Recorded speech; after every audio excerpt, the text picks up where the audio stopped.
Halo Dixiers. Ih, mau ngapain nih? Minkom ya? Mau podcast ya? Iya. Lah, Kominfo juga mau podcast. Collab gak sih? Boleh.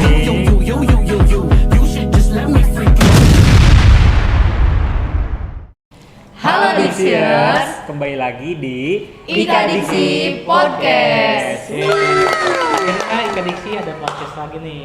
Benar-benar. Benar. Part berapa nih? Episode dua. guys. Oh ya, Iya. episode 2 ya. Kayak di sini nih kita mau ngapain sih nih berempat ngumpul-ngumpul kayak gini? Ya, jadi kita berempat di sini mau bahas tentang kepengurusan Ika Diksi selama satu periode yang udah kita jalani. Aduh, Berat kerasa nggak ya? sih? Nggak kerasa. berat juga sih, Iya, berat juga. nggak kerasa banget. Iya benar. Tapi sebelum kita mulai ke pembahasannya, kita kenalan dulu gak sih ke Dixiers yang Benar, belum pada kenal benar, kita ya? benar. Oke, mulai dari gua kali ya. Ya. Gua Tinky Winky. Dipsi. Lala. Asep. Salah. Gak ada salah. Tinky Winky gak ada asetnya. Serius. Serius. Serius ya. Iya, iya, benar. Kenalin, nama gue Asep dari jurusan Pendidikan Matematika Angkatan 22 dari Departemen Kominfo. Oke, gua Kalisna Meza dari Teknik Metalurgi Angkatan 2022. Gua dari Departemen Posdm LSO. Kenalin, gua Desi dari Metalurgi 22, Departemen Posdm. Dan gua Irfan dari jurusan Ilmu Komunikasi angkatan 22 dari Departemen Kominfo juga. Yeay. Oh iya guys, di sini kita mau ngobrolin apa sih? Oke, jadi kita di sini mau bahas tentang kepengurusan kita selama satu periode. Waduh, agak panjang ya. Lumayan nggak kerasa gitu. Kerasa sih, Kerasa ya? cuman ya gitu. Gitu. Ya. Ngomong-ngomong soal kepengurusan, gimana kalau kita mulai dengan pertanyaan yang banyak banget orang tanyain gitu ya tentang Betul. Ika Diksi ini kayak Betul. kenapa sih Ika Diksi punya lembaga semi otonom gitu? Kenapa gak satu organisasi aja gitu? Kenapa gak satu Ika Diksi aja gitu? Mungkin dari LSO mau jawab? Oke, gua jawab ya. Hmm. Jadi kenapa Ika Diksi mempunyai lembaga semi otonom? Itu tujuannya untuk mempermudah kayak kita-kita nih yang ada di LSO atau yang ada di Fakultas Teknik untuk mempermudah proses administrasi ke bagian pusat karena jarak dari FT kita kan ada di Cilegon, sedangkan pusat itu adanya di Serang. Jadi kita perlu adanya lembaga semi otonom untuk mempermudah kita sebagai penerima KIP. Namun walaupun kita masih berjarak gitu ya, tapi kita tetap satu yaitu Ika Diksi. Satu naungan. Kenaungan. Benar. Oke, tadi kan itu dari pusat ya, mengenai kenapa pusat punya lembaga semi otonom yaitu LSO Ika Diksi FT Untirta. Nah, gua mau nanya nih, gimana sih pandangan kalian terkait perbedaan antara Ika Diksi pusat sama LSO Ika Diksi? Banyak nggak sih kayaknya ya? Banyak, Banyak. pasti banyak sih. Mungkin dari yang paling mencolok banget di alur kaderisasinya kali ya. Betul. Nah, di teknik kan kayak solid gitu. Solid. Di teknik di LSO terutama ada Simba Diksi, terus harus ikut ke Mau- pusat. mau prediksi juga prediksi ya. MP3 gitu. Mungkin dari Bang Irfan mau nambahin. Kalau dari gue sih tadi kan mencolok di kaderisasi ya. PDH-nya juga ikutan mencolok. Soalnya warnanya biru gitu loh. Kayak kontras banget Kayak gitu ya. kontras banget, beda tuh kan. Kayak hitam ke Biru, biru. hitam. Kalau di pusat kan hitam-hitam nih, hitam semua ya. Kalau ada LSO nih datang kayak apa nih biru sendiri gitu kan. Itu sih PDH. Yang ikutan mencolok gitu. Betul. Kan itu dari pusat nih. Ya. Ya, Dari sekarang LSO Dari LSO gimana nih pandangan LSO ke Perbedaan. pusat? Kalau perbedaan sih mungkin dari departemen juga beda ya, karena apa ya, kalau misalkan di pusat itu kan menaungi banyak jurusan. Kalau misalkan kita dari Fakultas Teknik kan cuma beberapa gitu. Itu perbedaannya ada di departemennya.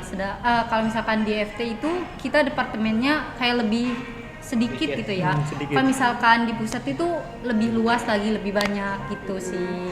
Ini nggak sih contohnya kalau di pusat ada sosmas ya. Betul. Di FT ada nggak sih? Nggak ada kan? Nggak ada. Masih nyatu dia Masih nyatu. sama Sama pusat. eksternal masih ya kayaknya ya. iya eksternal. Selain itu juga kalau dari pendapat gue sendiri sih kan karena pusat ini mencangkupnya sefakultas sih. Jadi kayak relasi temen-temen itu banyak gitu, hampir semua univ gitu. Sedangkan kan kalau di LSO sendiri itu kan dia cuman mencangkup fakultas teknik aja. Jadi itu sih menurut gua pandangan perbedaan antara pusat sama LSO. Oke. Oke, tadi kan bahas kayak perbedaan antara IKA-Diksi pusat dengan LSO ya. Mungkin saya mau nanya kalau misalkan proker nih yang paling berkesan dalam satu periode kita nih apa nih? Mulai dari kalian boleh. Siapa yang ngejawab nih? Gua. Oke.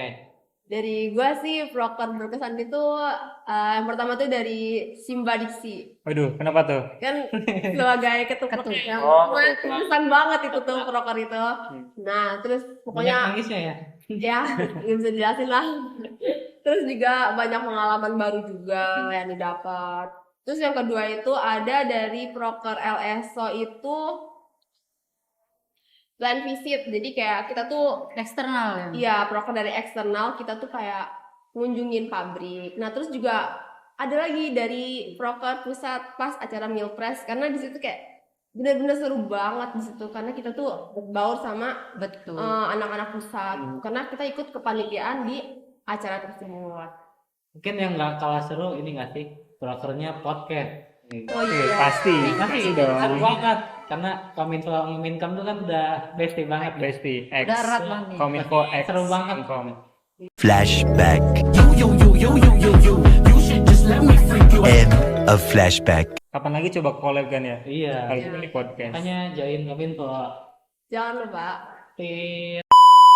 Nah, kita kan udah ngelewatin satu periode nih ya, yang lumayan panjang dan berat. Nah, gue mau nanya ke kalian nih, benefit apa sih yang udah kalian dapetin gitu selama jadi pengurus di Kadiksi gitu?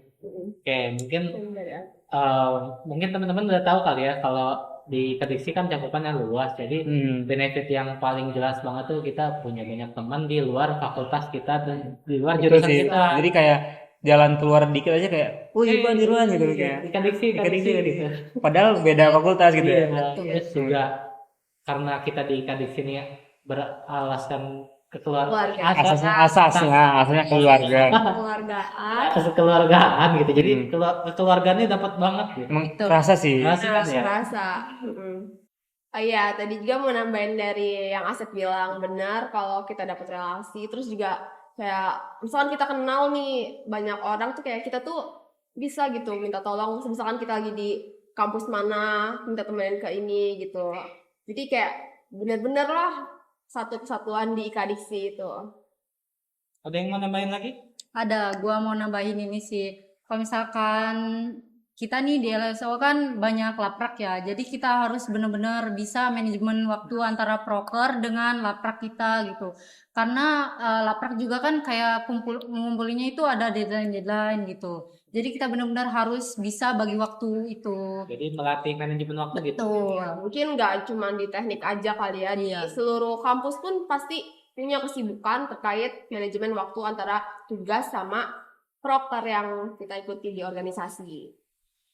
Oke, mungkin selanjutnya kita bahas nih IKDC selanjutnya butuh apa sih? Aduh, kalau ngomong kebutuhan sih banyak ya. Banyak. Banyak. Apa? Kayak tripod itu kan, kamera, drone gitu. Sembako gitu. Sembako, minyak gitu. Salah. Banyak sih. Maksudnya orang seperti Oh, apa? SDM-nya gitu ya. Oke. Oke, apa nih kira-kira?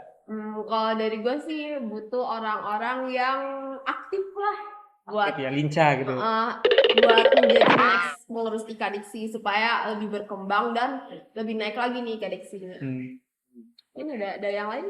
Gua sih mau nambahin, kita tuh butuh banget sama orang yang benar-benar loyalitas tinggi banget buat IKA-Diksi. Terus orang-orang yang mampu menjalin komunikasi antara departemen dan juga ke SC gitu, baik dari LSO maupun IKA-Diksi pusat. Benar.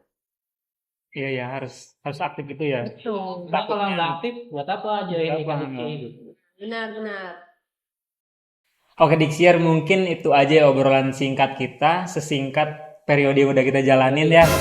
Tapi Lanjut, Ustaz. Lanjut. Tapi sebelum kita closing, mungkin dari kalian ada yang mau nyampain kesan-pesannya gitu? Ada nggak? Boleh.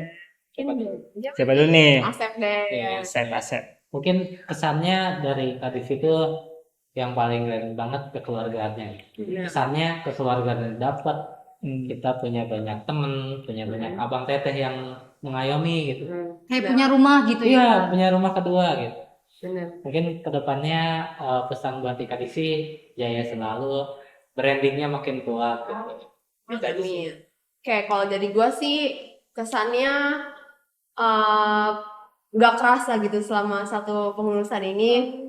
Kan kita tuh diayomi gitu sama abang-abang tetehnya. Terus bentar lagi 1 tahun periode pengurusan ini kan bakal berakhir.